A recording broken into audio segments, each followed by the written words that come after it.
বাইরে পড়ছে বৃষ্টি আর তার মধ্যে আমি নিয়ে বসে পড়েছি এই রকম সুন্দর মুড়ি মাখা।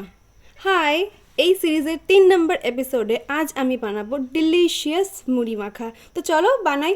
প্রথমেই একদম চুমন্তের ছু করে পেঁয়াজ শসা আম লঙ্কা কেটে নেব, তারপর মুড়ির মধ্যে দিয়ে দেবো চানাচুর আর ভুজিয়া। হ্যাঁ, আমি মিষ্টি চানাচুর খেতে পছন্দ করি। তারপর আমরা যেই পেঁয়াজ শসা আম লঙ্কাগুলোকে কেটে রেখেছিলাম সেগুলোকে এক এক করে দিয়ে দেব।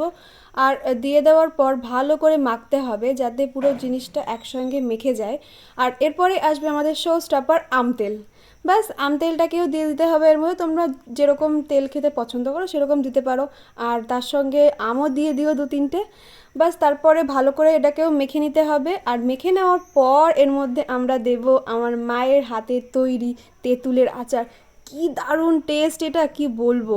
তো এটাকে দিয়েও ভালো করে মেখে নিতে হবে। আর তোমরা যদি চাও আমটাকে ভেঙে দিতে পারো, আমি দিতে পছন্দ করি যার জন্য আমিও আমটাকে ভেঙে আর কি ভালো করে মেখে নিলাম। বাস, রেডি আমাদের ডিলিশিয়াস মুড়ি মাখা।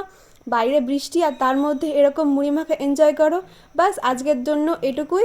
তোমরা সকালে অনেক ভালো থাকো, সুস্থ থাকো, আর অবশ্যই বাড়িতে ট্রাই করে দেখো আর আমাকে জানিও। Bye bye.